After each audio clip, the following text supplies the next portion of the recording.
لیکن اس کے بعد سے لے کر اب تک، اور اس بات کی بڑی تکلیف ہے اسٹیبلشمنٹ کو، کیونکہ وہ اس کو بطور ایک ہتھیار استعمال کرتے ہیں، اور یہ ہتھیار نہیں ہے، یہ نفرت پھیلانے والی ایک مشین ہے، جس سے اتنی نفرت پھیلتی ہے کہ آپ سوچ نہیں سکتے۔ یہ جو لوگ کھڑے ہوئے ہیں، آپ کو کیا لگتا ہے یہ آپ سے پیار کرتے ہیں؟ یہ صرف اپنے پیاروں کے لیے آپ سے درخواست کر رہے ہیں۔ ان کی نسلیں جو ہیں وہ آپ سے نفرت کریں گی۔ یہ تکلیف دہ چیز ہے، بہت تکلیف دہ چیز ہے۔ ناظرین،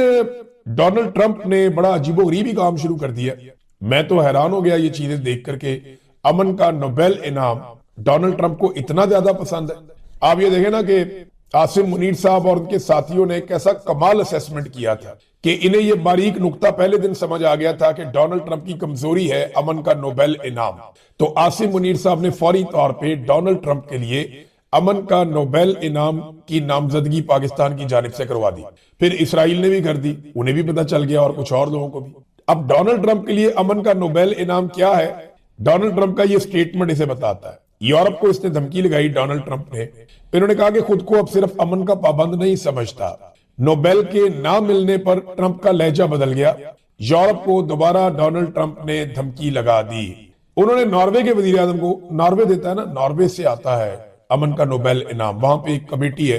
اور وہ بیٹھ کے یہ فیصلہ کرتی ہے، وہ پراپر ایک طریقہ کار ہے کہ کس کو امن کا نوبیل انعام دینا ہے۔ زیادتی بھی کرتے ہیں، غلط لوگوں کو بھی دے دیتے ہیں، بات ٹھیک ہے۔ اس مرتبہ جو دیا انہوں نے یہ غلط دیا ہے، اور اس سے پہلے بھی ایسی غلطیاں ہو چکی ہیں، اور وہ ثابت بھی ہو گیا کہ غلط دیا۔ وہ خاتون اٹھتی ہیں وینزویلا کی، وہ جا کے ڈونلڈ ٹرمپ کو پکڑا کے آ جاتی ہے کہ ایلو پڑھو۔ تو انہوں نے کہا جی کہ ناروے سے باقاعدہ لیٹر جاری ہوا، انہوں نے کہا جی دیکھیں بات یہ ہے کہ اس کو آپ علامتی طور پہ بھی کسی کو نہیں دے سکتے، یہ امن کا نوبیل انعام جسے دیا جاتا ہے یہ اسی کے پاس رہتا ہے ٹائٹل، آپ اسے علامتی طور پہ بھی کسی کو نہیں دے سکتے۔ تو ناظرین، ڈونلڈ ٹرمپ نے کہا، ناروے کے وزیر اعظم جوناس گار سٹورے کو لکھے گئے ایک خط میں کہی، اور انہوں نے کہا کہ نوبیل امن انعام نہ ملنے کے بعد اب وہ اپنے آپ کو صرف امن کے بارے میں سوچنے کا پابند نہیں سمجھتے۔ یہ گرین لینڈ کے حوالے سے ڈونلڈ ٹرمپ نے خط لکھا ہے، اور امریکی کنٹرول کے مطالبے کو بھی اس میں دہرایا گیا ہے۔ یعنی اگر ڈونلڈ ٹرمپ کو امن کا نوبیل انعام مل جائے تو پھر وہ گرین لینڈ کے اوپر قبضہ نہیں کرے گا، گرین لینڈ پہ حملہ نہیں کرے گا۔ یہ دیکھیں کتنی انٹرسٹنگ یہ خبر ہے کہ نارویجین وزیر اعظم، انہوں نے یہ بتایا کہ گزشتہ 6 ماہ کے دوران میرے اور ڈونلڈ ٹرمپ کے درمیان ہونے والی کئی ملاقاتوں اور گفتگوؤں میں نوبیل پرائز کا تذکرہ ہوتا رہا۔ جزوی طور پر یہ